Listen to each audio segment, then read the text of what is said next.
Hey guys, you gotta see these new reviews because they went hard. We have got not one but two insane drops shaking up the scene right now. The new update on the CT10 Super Leader Optimus Prime vehicle mode, a premium and MPM-graded beast that's gunning for the throne as a definitive version of Bayverse Prime. And Studio Series Widowmaker, a stunning concept art-based release featuring a fully licensed McLaren Almos and a sleek alien robot form that is turning head. As well as some update from Yolopark featuring their AMK Pro series line.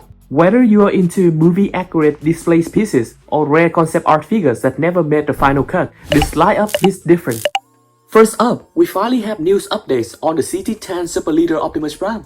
This figure is currently ranked among the top 4 best MPM style Optimus Prime based on the original Bayverse trilogy design, and is the only newly confirmed MPM tier Optimus Prime figure set to release in 2025. Previously, we saw two painted robot mode prototypes with vastly different color scheme, and now the latest features newly molded head that already looks miles better than the earlier version. But until now, we hadn't seen the painted vehicle mode, only a digitally colored CGI render. That CGI model looks red on its own, but the real painted prototype is on a whole other level. We're talking deep metallic red, sharp metallic blue, chrome silver, and that faded orange detailing that gives the whole truck a cinematic glow. That faded orange is a huge win. It was completely missing from the CGI render, and now it adds depth and realism to the final product. The back of the truck is shockingly clean, possibly the cleanest truck bed we have seen on any transformable Optimus Prime figures to date. Even with the fake wheel nestled in the middle, this thing is a displaced beast. And yes, the final painted prototype easily outshines the CGI models in every way.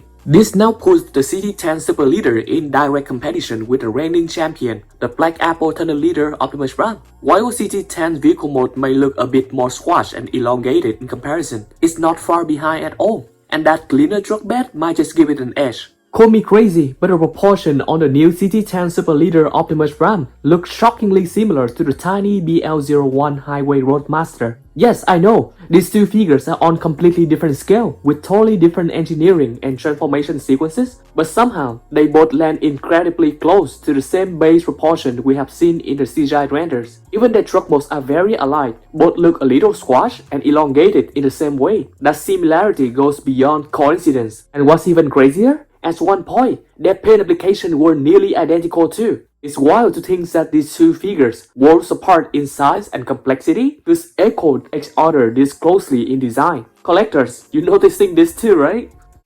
And yes, we've got a brand new Studio Series review, Miss Studio Series Widowmaker, straight from the vaults of Transformers Age of Extinction concept art. Now here's the wild part, Widowmaker never made it into the final film. She was originally designed as a sleek, deadly assassin type Decepticon, but then she was ultimately replaced by Stingers in the theatrical release. And honestly, that's kind of a loss because Widowmaker's concept art design is next level. She got this wicked alien Miss Predator vibe, sharp, sleek, and totally lethal. Firstly, Studio Series Widowmaker is orange, and her robot mode is insanely clean with no weird car keyboard sticking out, front or back. I'll be honest, I still kinda wish Widowmaker kept that original red colors from the early concept art. It had a fiercer vibe that really stood out, but hey, they went with orange and it still looks pretty solid, just not as striking as the original design would have been. Studio Series Widowmaker design definitely looks very similar to Studio Series Dark of the Moon Q, mainly from the vehicle parts on her shoulder. But at least from these images, it seems like her back is very clean, even cleaner than that of Studio Series Q. What's honestly incredible about this Studio Series Widowmaker is just how clean the figures look. Not just from the front, but from the sides and even the back.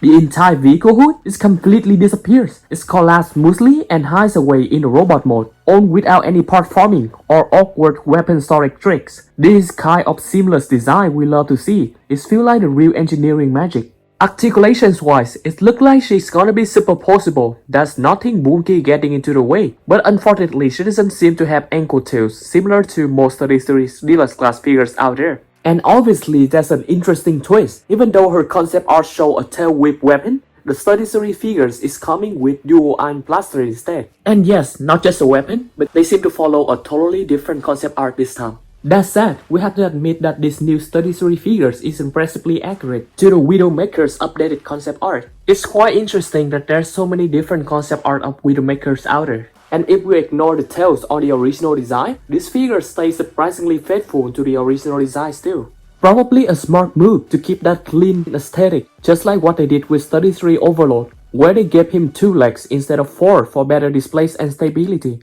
Although this final toy design seems to be simplifying a lot from the concept art, but still, she still looks very nice, especially with this hair. It seems like she would fit right in with the rest team Decepticon from Dark of the Moon. And yes, her vehicle mode is another supercar, a McLaren, which looks so sleek and clean. It's quite interesting that from the look of the panel line, the vehicle hood could be split in half and probably collapse onto the back of the figures, which allow the robot mode to look this clean. Oh, and we even got a sneak peek at her transformation. Looks like the hood folds right into the legs and feet. Super clean engineering that keeps the body more sharp and trim accurate. Although I don't really like how the orange look, but the vehicle mode definitely looks good. The back of the car mode also doesn't disappoint at all. And this is one of the rare cases where we have actual licensed vehicle mode. I gotta say, they absolutely nailed the look of this officially licensed McLaren. The car mode on Widowmaker looks spot on, like it robbed straight out of this car. It's pretty clear that they changed Widowmaker's color from red to orange just to match with the car, and honestly, it's worked beautifully.